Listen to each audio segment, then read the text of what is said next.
Dwi'n barod iawn i helpu y gweinidog i lenwi diwrnod o ymweliadau yn y gogledd drwy ofni fi ddod draw i Ynys Môn hefyd. Mi gafon ni lifogydd mewn sawl rhan o Ynys Môn cyn Nadolig, a dwi wrth gwrs wedi ymweld â'r cymunedau hynny o Dwyran i Lamberpwll i Borthaethwy a Llangefni ac yn y blaen. Mi hoffwn ni grybwyll sefyllfa'n Llangefni yn benodol.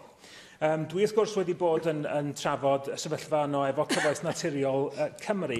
Mae wedi dod i'r amlwg bod Cyngor Sir Ynys Môn wedi gofyn ers rhai blynyddoedd bellach i Cyfoeth Naturiol Cymru wneud gwaith atal llifogydd ar yr afon Cefni yn dilyn llifogydd hanesyddol yno yn y blynyddoedd diwetha.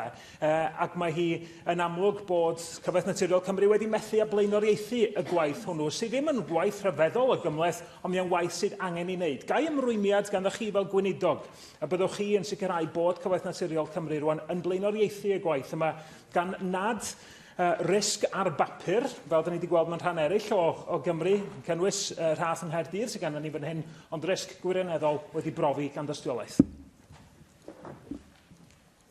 Diolch am my question. I didn't catch the beginning of it. Was that an invitation to come and visit? I'm always happy to visit North Wales, but I'm acutely aware of what happened in November, just before Christmas, across Ynys Môn.